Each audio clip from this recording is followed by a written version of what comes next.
they had a certain something. Nikki would talk about it all the time. I'm going to be a rock star. I'm going to be somebody. Tommy would play the drums 24 hours a day, 7 days a week. When he got on his drum set, it was like electricity. When Vince was on stage, he was a very different person. The girls loved him. Mick didn't have a dime to his name, but once I heard him play, it was turn out the lights. This guy's just got it. They chased one goal relentlessly.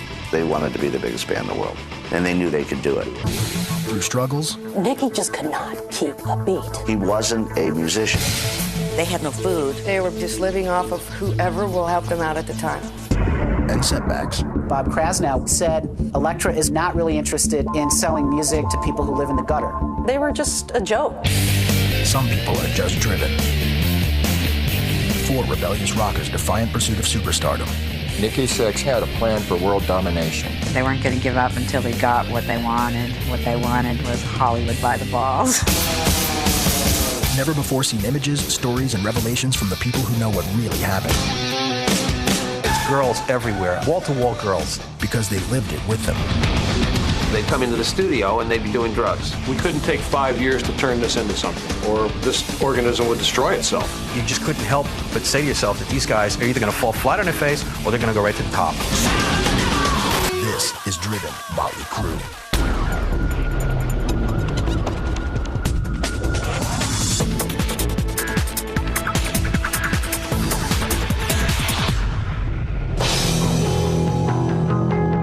Frank Ferrano was born December 11th, 1958. We call him Nikki now. As a kid, we called him Frank, among other things.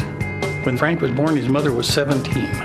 She was beautiful. She was striking, and she was very charming. She really tried to do the right things, but as fate would have it, every time she turned around, she made a mistake with this, or made a mistake with that, or a misjudgment on people.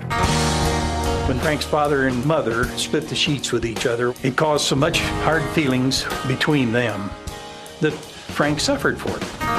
My mom was dealing with quite a bit. We had hard times. It was the sole income. She didn't have anybody else to take care of us. And she was also very wild. She liked to party. One time, his mother had took off and went with a truck driver, and she'd left him with some woman in Sparks, Nevada. She called his grandmother and I. We picked him up and brought him home with us. When his mom would leave him, he'd never talk about it, except when Mom had to go someplace.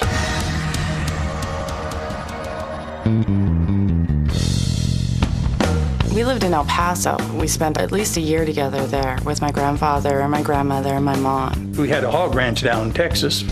When Frank was a little boy, he had to fight his way through school. The big kids would grab him and take his money, and one time he loaded a lunchbox full of rock, and when the kid come up after him, Frank just hauled off and batted him with it, and no more problem from then on. We let him get independent for himself. It's the only thing I could do. My mom and I moved to Seattle when I was probably about 3. Because of my mom's wildness, my grandparents felt that it was best if they took Frank and raised him, at least for a little while.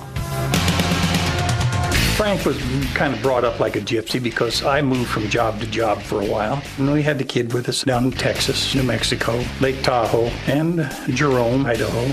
It's a hard life on him. He got sick of being told what to do. Frank was having trouble in school a little bit, and it upset me. I think a lot of Frank's attitude came from being kind of exported. Frank come to the conclusion that small town was too small. He decided that he'd go back and live with his mother. So his grandmother sent him to Seattle. Frank came to Roosevelt High School in 10th grade. When I first met him, he was hitting on my girlfriend. He was a Peter Frampton lookalike. He had a long shag haircut. He was really hot. He had like the sandy brown skin and he was real tan, and he had these eyes that were just captivating. He looked like a rocker kind of guy. It was fairly obvious that we were the rock and rollers, and I think he really clicked on that. We had long hair and we dressed pretty flashy. We were really into a lot of glamour rock. Alice Cooper, David Bowie. We were the loudest, hardest rocking band in high school. I invited him to the house after school to hear the band practice. We had a stage set up in my basement, and we would actually get all dressed up with the satin shirts, and we would walk out there under the lights like it was, the big concert. As soon as he saw us play, light bulbs went off in his head. Frank didn't play a note, but he really had the drive. He bugged Rick, show me how to play. I started teaching him some things. Somehow or another, I gave him the impression that if he could just get a bass, he could be in the band. One day, Frank walks in a music store down in the University District with an empty guitar case. And asked for an application. When the guy turned around and went in the back room, Frank very calmly just opened up the guitar case, sticks the guitar in there, closes the case, and then waits. Instead of running out the store, he just stands there. And this person comes back, gives him the application, he says, thanks, no problem. He comes to the door, and he's all flushed, and he's breathing hard, and look what I got. And he opens it up, and I look at it, and I just can't believe what I'm looking at. And I just say, this is a guitar. This is not a bass. Even though I was just the stupid drummer, I knew the difference between a Les Paul and a bass. And the look on his face was just of disappointment and despair. What? Frank wanted to be in the band, and desperate times call for desperate measures. We began to find out that Frank was having a lot of trouble at home. I can remember a time when his mom was shouting obscenities behind him. Not real pleasant environment that he was coming from. I know he was having fights with his mom quite a bit. Frank seemed to think that his mom hated him. He was in those teenage years, growing up and discovering himself. You could tell he was just kind of agitated a lot. He started to do some drugs. When Frank and I went out to drink and to party, it was to excess. You were smoking dope or you were drinking MD-20. There was a big blow up between him and my mom, and there was just no resolving it. He was not doing well in high school. By the middle of 11th grade, Frank dropped out altogether. It got really bad. My mom and him had a talk, and the next thing I know, he went to Idaho. When Frank came from Seattle to Jerome, he was a different person. He had an axe to grind with the world at that time. He was talking about what it was like to take acid. It was hard to connect with Frank. Frank always said that I'm going to be a rock musician if it kills me. Something inside was telling him to go for his dream. Between that and partying, that's all he thought about. He decided to leave. He had his mind made up and went to Los Angeles to become a rock star. What a glorious time it was in the late 70s when the Sunset Strip was like the gold rush. There was just sex everywhere, and there was drugs everywhere. Frank was living from hand to mouth and sleeping in cars or wherever he could. We called him up and I'm like, hey, Fag, how the hell are you doing, man? What the hell's going on? And he stopped and he goes, Sam, I'm only going to tell you this once. Frank Farana is dead. I don't want to be called that. Don't call me that anymore. My name is Nikki Sixx now. He was adamant. I am not Frank Farana. I am Nikki Sixx, and that's what you need to call me. He wanted to really erase his past. The name change was a big part of Frank's metamorphosis. He killed off Frank Farana and rebuilt himself from scratch. Frank Farana, he couldn't steal a break. Nikki Sixx, that's altogether different. The first time I ever saw Nikki, we were playing the Whiskey A Go-Go, and I was in an all-girl band.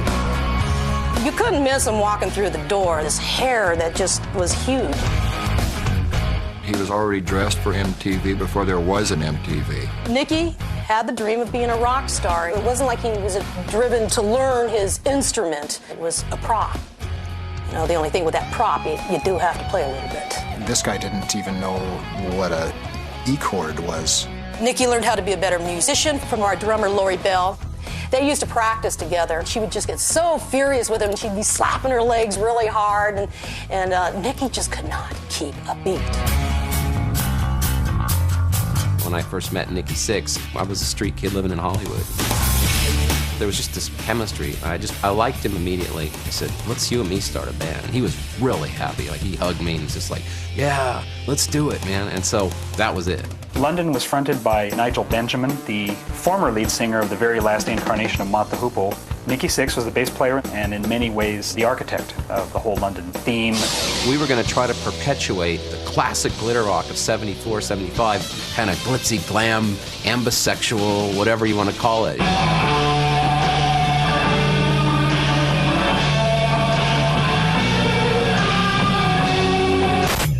The whole scene in Hollywood at that exact moment was almost permeated with punk rock. Those people wanted no part of it. London would play a sold-out weekend at the Starwood, and then we'd go down there to get paid on Sunday. Nikki had to walk through an entire crowd of wrathful punks, you know, who did not like the way he looked. The crowd of people, they were laughing at him like, oh my God, take a look at these freaks. And he got spit on like 100 times. They were just a joke.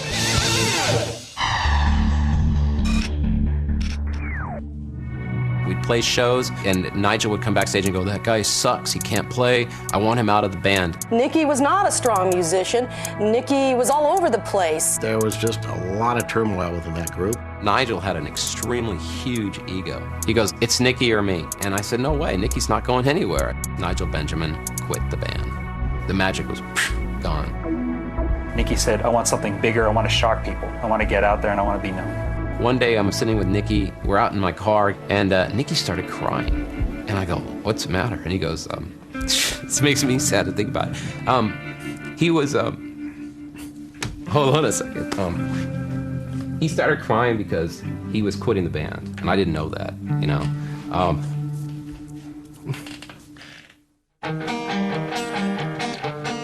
Nikki wanted to put together 3 other guys that he had handpicked to be in a star band.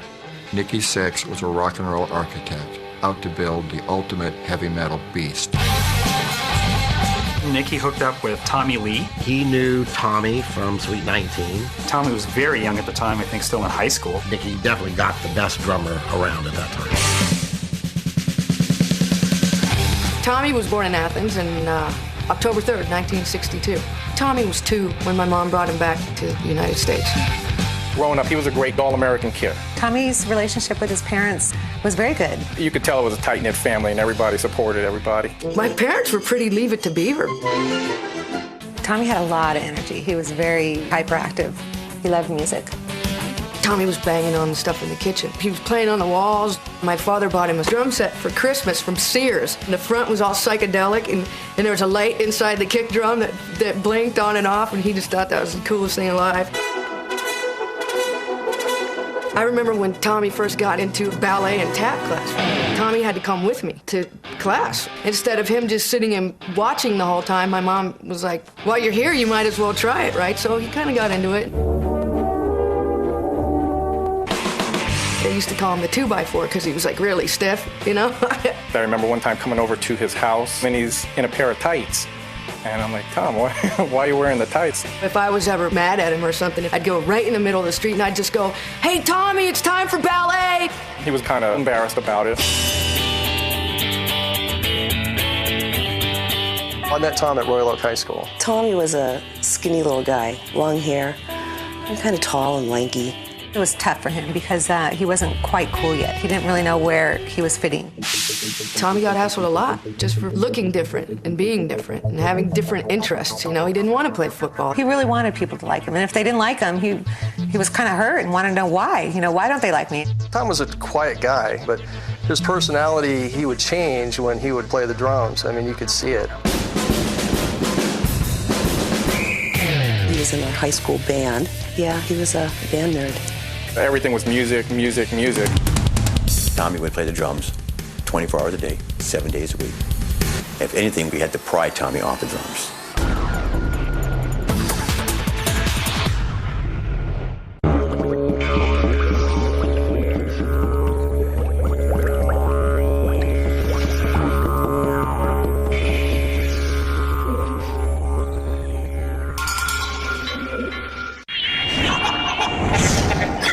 They know the game.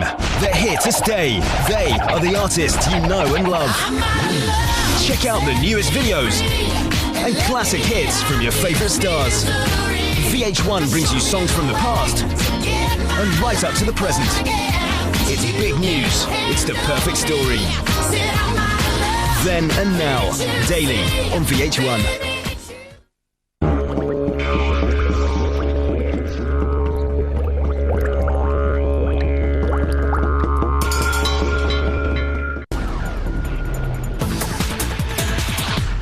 Tommy always wanted to start a band. They made up the group US 101. Basically, it was a cover band. They were playing Styx. Stuff like Fog Hats. Journey was real popular. Once Tommy was getting more comfortable with himself, that's when he got really cute. The girls started really digging him. This one girl would come over, and she would be in the driveway or on the side of our house just screaming, "Tommy, I want to have your baby. Please come out," and throwing rocks at the windows, and it was pretty crazy. Tommy's mom was very lenient. His dad was a lot more strict. His dad wasn't real supportive about what was going on. He thought he was more or less wasting his time. They had conversations about his education and where he was going in life. It got ugly once in a while. My dad was always a military guy. He had been in the military for about 40 years. My dad was saying, well, you know, you can always go in the Army and play music. And my brother wanted nothing to do with it. That ended up being a pretty gnarly fight. My dad was pissed off, and he said something about being a man, let's go outside. He took my brother in the backyard, and they were fist fighting. Tommy left right then. He just left, and, you know, didn't come back till 2, 3 in the morning, something like that. Tommy always knew where he was going, but I don't think anyone else knew. US 101 was falling apart. There was some infighting. At about this time, Tommy started dressing a little differently. He was stealing my makeup. He was taking my earrings. He was taking my shirts. He was starting to play in a band called Sweet 19, starting to play some of the Hollywood clubs, starting to get into the stuff that he really wanted to do. We had heard through the grapevine that Tommy had got together with Nikki, the guy from London. Him and Tommy clicked immediately. He got the call to play with Nikki. He left high school, he left the house, then he moved to Hollywood. There's nothing you can do to stop him at that point. I remember just flipping out because all of a sudden he was just gone. Nikki had a vision of this band. It was his concerted effort to put the ultimate rock band together. He had found an amazing drummer. The problem was just trying to find a great guitarist. His real name was Robert Anthony Deal. He grew up in Garden Grove, California. He didn't like the initials RAD, R-A-D. He was always coming up with another name every week to be called instead of being called Bob Deal. When he hit Mick Mars, you know, it just kind of came out and it stuck. We had a band called Whitehorse back in the mid-'70s. Mick was a guitar player that followed our band around, and he was just dying to get in our group. We were playing Deep Purple, Led Zeppelin. Mick would come around to where we would play, and he would just stand there and look at us. He was introverted and shy. Mick had 2 children by his first wife. He had to make money so he could support the kids. He didn't have a dime to his name. His amp was blown up, his guitar had a broken neck, and the guy had 1 set of clothes. But it didn't matter. I was immediately blown away by the way he played. Let's turn out the lights. This guy's just got it. He added a dimension to the band that we didn't have before. We knew we were going to be famous. We were in a record deal, and our managers saw disco as the next big thing. We want you guys to put 3 disco songs on your album. Mick and I said, no, we're not doing that. We were a ballsy rock and roll band, and we weren't going to settle for anything less than that. Things just kind of fell apart after that. Mick and Kenny continued on for a few years in Vendetta. Pretty soon that band fizzled out, and Mick was back on the streets destitute. I don't know how Mick survived. He hooked up with another gal. He had another baby. All of his bills started piling up. He was starting this pattern of failure, and I think he just saw, hey, I'm never going to be able to get out of this if I don't change something. Mick had put an ad in the recycler stating that he was a loud, rude, aggressive guitar player looking for same, and he got a phone call from Nikki Sixx. Mick showed up, and that was it. Nikki and Tommy thought Mick had sort of an alien look, and that was appealing to them. They started collaborating a little bit and held auditions for a singer. Tommy goes, hey, I know this guy who sings great and he looks cool. His name's Vince.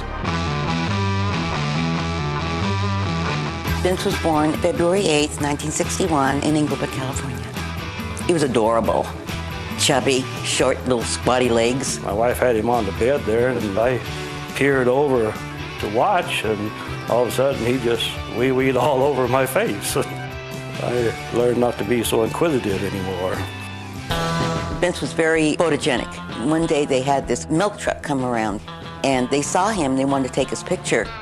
I put little Buster Brown short pants on him and high-top shoes, and they took his picture, and he made the calendar. He would be kind of shy in front of the immediate family. But when you put him by himself in front of more people, then he was another person. Vince and his sister both took dancing lessons. They took tap, they took ballet, and he loved to dress up. He wore the little tights.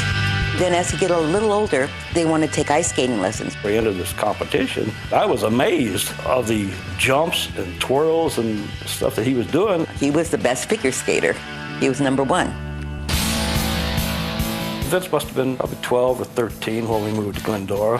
When I first worked with Vince in 8th grade, he was very raw talent. Vince wanted to be part of the popular group of kids that played the instruments with the choir. He loved music. He wanted to be a guitar player, but we already had some guitar players. Vince was doing the singing primarily. We did some stuff from the rock opera Tommy. It was really a great way to get attention and a great way to be liked. Vince loved the attention the girls gave him. Girls made him feel good, so Vince's direction was, gee, I need more of this. I met Vince at Charter Oak High School. I was a big Van Halen fan at the time. I was looking to put something like that together. Vince had the longest hair in the school. He kind of looked like a rock star already. I thought he looked a little like Dave Roth. I asked Vince if he'd sang, and he said he had sang in a band. He got into this band called Rock Candy. We got together at a friend's house to play together. Vince was real timid and the voice was weak. We sang Hot Legs by Rod Stewart. I remember trying to coach him into putting a little more oomph behind it, and that's when I was pretty sure he hadn't sang in a band before.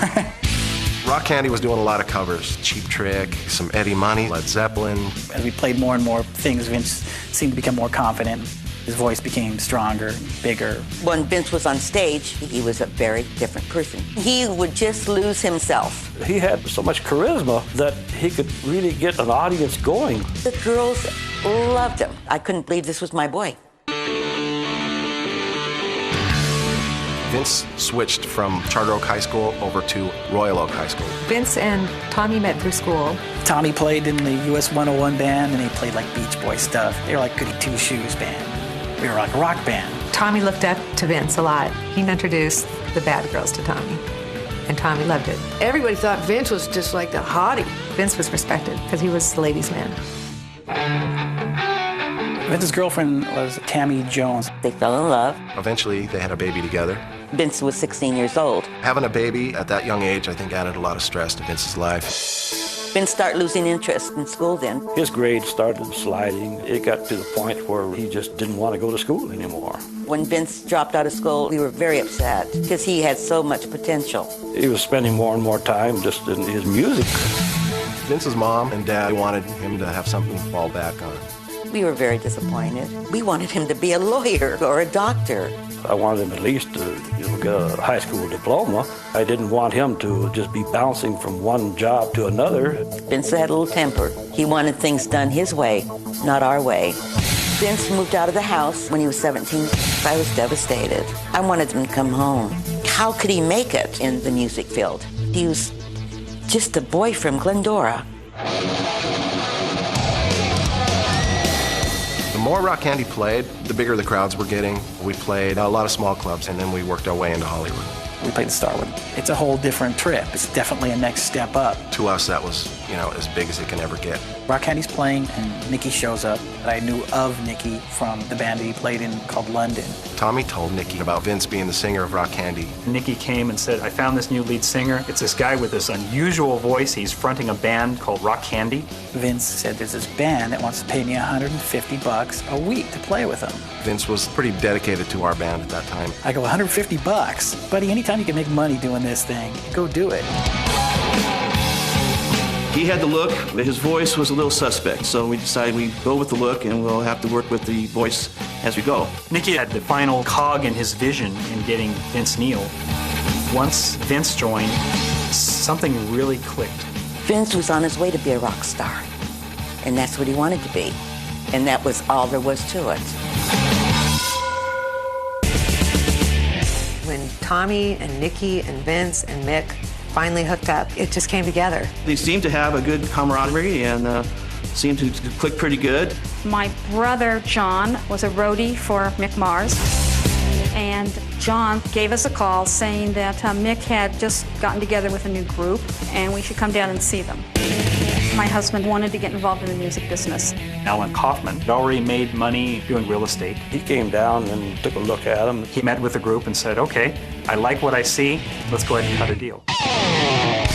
Alan had a lot of money and started pumping the money into the band. The idea was we needed to spend money to make the group look important, to make them look like they had already hit #1. They had better clothes and better equipment. Tommy told me that we're gonna call the band Motley Crue, you know, with the umlauts. Well, I knew he didn't even know what umlauts were. It was all coming from Nikki. You'd see Nikki and the other band members going around Hollywood plastering their posters on all the lampposts. Motley started playing clubs right away. The first show was at the Starwood. There were a lot of people there that were probably already fans of London, and this was Nikki's new band. It was like, what's this going to be about?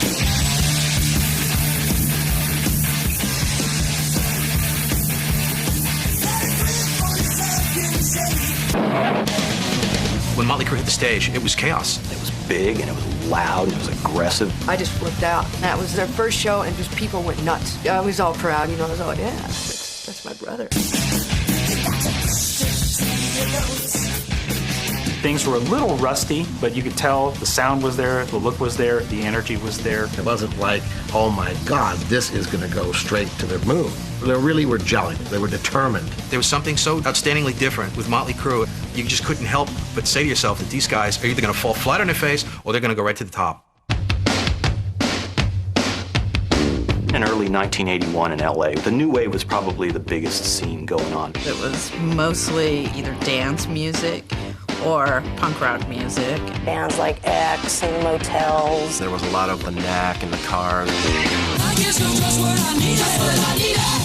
There was like a punk, skinny-tied, short-haired reality. Motley's music was different. Motley Crue just represented kind of the underdog because there wasn't a lot of metal. They started playing around, and at first people were like, Motley, what?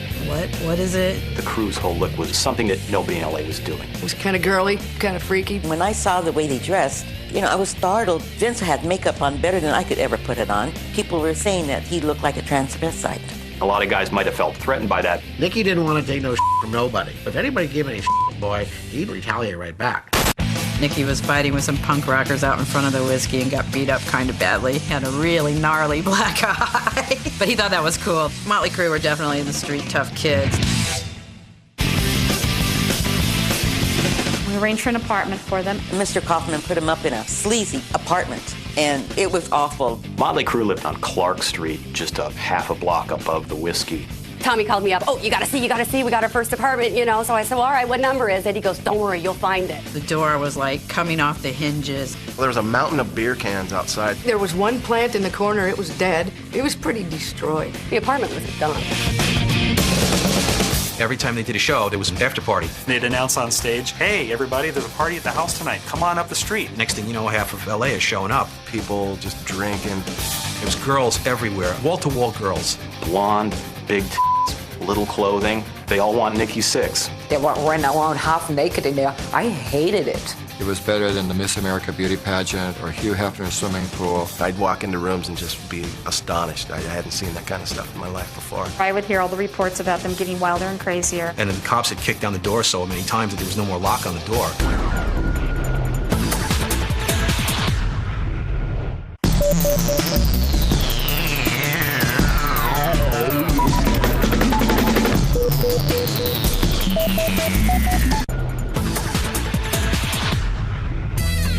The only way that Alan and I had to control what the guys did at all was through money. Basically, the group was put on an allowance. If you want money, you have to conduct yourself in a certain way. He gave them $20 each a week to live on. They already needed $2 a week for hairspray. They had no food. They were eating junk. They were basically just living off of whoever will help them out at the time. The money they did have, they would drink it, you know. They would party with it. I brought a McDonald's. When I walked in, I had French fries, and they would split them up. They would count them. One for you, one for you, one for you. And I'm going, this is really sad. Do you guys want some bologna or something? They did everything together, except Mick. Mick was older. He'd been doing this for a long time. The guys used to rag on him for being the old man, but he had been there, done that so many times in the LA club scene, he wanted to get out of it. He never had that teenage angst thing. It was always Tommy and Nikki and Vince, the terrible threesome. They hung out at the Rainbow until 2 o'clock every night. One time they were doing lines of Coke on the table, and there were girls underneath the table, and I'm not going to venture to what they were doing exactly. They released the Too Fast for Love record on Leather Records, which was their own record company. We self-produced the first album under Kaufman and Kaufman Productions. What they had recorded at the time was really raw. It was just straightforward rock and roll. Over the next year, the plan was to have them play as much as possible. There was apparently some sort of demand for these freaks. They were a complete joke to Hollywood. But you had another population from the suburbs, and they are the ones that actually supported Motley Crue.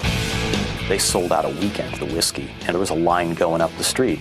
We were upstairs in the dressing room. Tommy looks out the window and he's like, oh my God, you gotta come see this. There was a line of people. I mean, out the parking lot and down the Sunset Strip. I'm driving down Sunset Boulevard, and all of a sudden I see kids lined up down the block to get into a show, and I look up on the marquee and it's Motley Crue sold out. I'm like, I gotta see what this is about.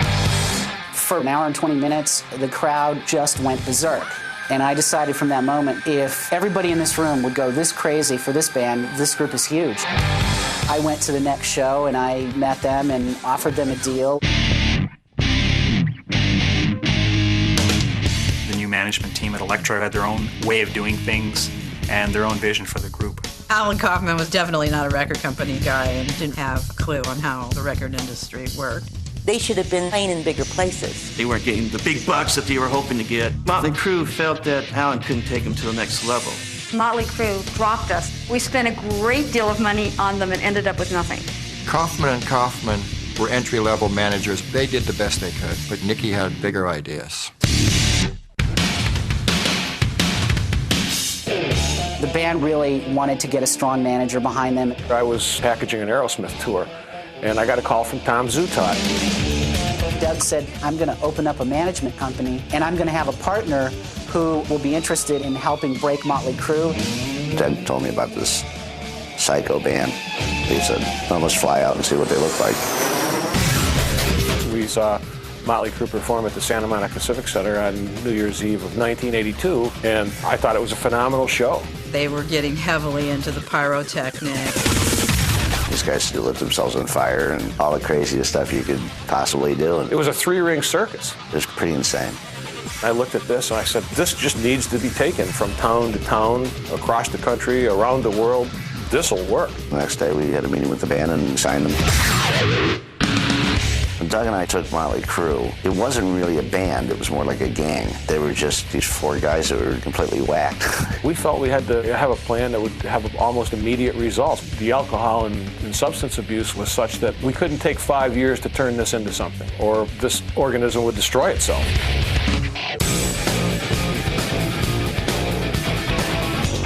Elektra moved to New York, and Bob Krasnow was put in charge. Bob Krasnow didn't get this band. Elektra was the home of Linda Ronstadt, Jackson Browne, Joni Mitchell. We showed them pictures of Motley Crue, and they were just hysterical. They go, this is a record label, this isn't a circus. Very quickly, it got confrontational. Krasnow said, I don't want that music on this label. Elektra is going to be a label for real artistes. I'm not really interested in selling music to people who live in the gutter. They didn't know much about this metal world. We thought, well, we have to make a plan to keep this band on the label and turn Krasnow around. The first plan of attack was to start building them in a touring base because they weren't going to get radio. It wasn't a radio programmer that wanted to play Motley Crue. This guy from Apple Computers decides that he wants to throw the California Woodstock called the US Festival. It was a 3-day festival out in the middle of nowhere. We had to pull strings and favors and everything else to get on it. And they had a great lineup: Quiet Riot, Triumph, Judas Priest, Scorpions, Ozzy, and the headliners were Van Halen. I don't think I've ever seen that many people in my life. You heard numbers of any place from 250 to 300,000. Quiet Riot started the show off, and Motley came on second. They were all just flipping out, just scared to death.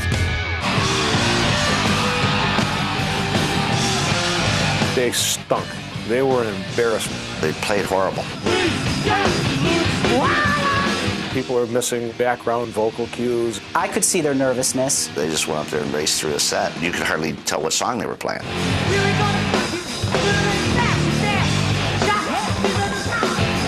Westwood One was there with their mobile truck recording. Tommy was so embarrassed that he was actually sobbing. He said, "You've got to find a way to stop Westwood One from airing this.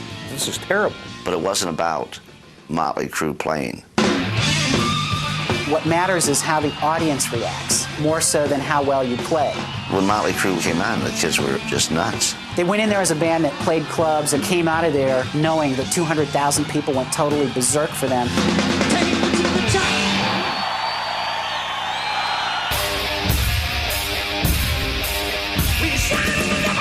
They came off the US Festival, and they started to make Shout at the Devil with Tom Worman. My job was get this band on the radio. When we went into the studio, Tommy and Mick were the two easiest people to work with by far. Nicky and Vince took time. I get a screaming phone call from Tom Worman. "This guy can't play the bass," meaning Nicky. I said, "No shit, he never could. He's an entertainer, he's a songwriter, but he's a bass player." Nicky was real good about putting songs together that were anthems. He knew how to hook that piece of music so that people would have something to sing along to. Looks to Kill. Looks to Kill, the first time I heard it, I thought, there it is. There's the one that we launch a career behind. Here's an opportunity to create a signature MTV hard rock band. We started getting some airplay. The Looks to Kill video created a whole buzz. Here you have visual band, visual medium, teenage rebellion, music that parents hate. It all connects. The next piece of the puzzle was to get them a tour. Enter Sharon and Ozzy Osbourne. They were gracious enough to give us a spot on the tour. It was a marriage made in heaven. The craziest young kids in the world with the craziest rock and roller in the world, all in one package. People came to see Ozzy and went, Motley Crue is awesome. The guys learned so much from watching Ozzy.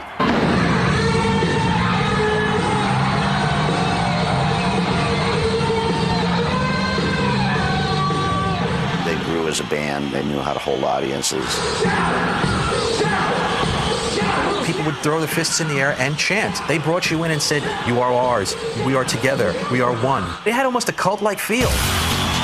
The tour with Ozzy was the one that sealed Motley Crue's destiny. I received a phone call from Tom Zutaut, and he said, "Dude, we have a hit." Shout at the Devil had just taken on a life of its own. Shout at the Devil exploded and went platinum while we were on the tour with Ozzy. Now the record company gets amnesia. They don't remember ever not liking